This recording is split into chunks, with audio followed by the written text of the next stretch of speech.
数学提升离不开一个秘密武器，那就是错题整理。今天呢，来给大家分享一下我的错题整理方法，主要分为4个部分：工具选择、整理方式、整理要领以及如何使用错题本。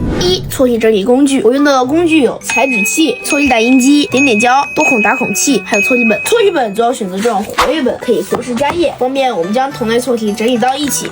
大小呢，就选择这种 A4 大小就可以了。错题整理方式，错题本不是垃圾桶，不要啥都往里面丢。计算题不记，判断题不记，只记填空题、选择题及大题。错题整理的方式有以下几种：整张试卷打印裁剪，遇到错误较多且有电子版的试卷，直接打印裁剪，这样省时省力。零星错题打印粘贴，遇到这种错题较少的试卷或者没有电子版提及，还有这种双面都有错题的试卷，我会用错题打印机打印整理，直接拍下错题，就可以 AI 把做题笔记清理干净，直接打印出来贴在本子上，可以节省了很多时间。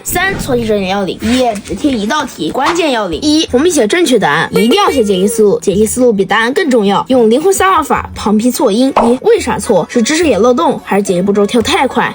考点是啥？比如这题是利润问题。下次怎么防？比如这道题是步骤写清楚，注意变量。填空题必须列算式，解题步骤必须写完整。让爸爸妈妈根据这道错题帮我们打印好同一类型的2道题，贴在同一页，写空着不写。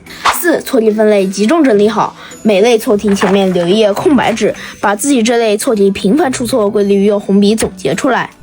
错题本的使用方法。错题本整理不是关键，只有定期复习才能让它发挥真正的功效。我会在第1天先做一遍原题，趁热打铁；第3天做一道同类型题，强化训练；第7天做第2道同类型题，继续巩固。如果都对，用荧光笔标绿，代表暂时过关；如果错了，用荧光笔标橙，重新开始1、3、7天的循环。如果反复错，用荧光笔标红，顽固错题需重点攻坚，想要有效提升，用对方法很重要。以上呢就是我一些错题整理的小心得，希望对大家有所帮助。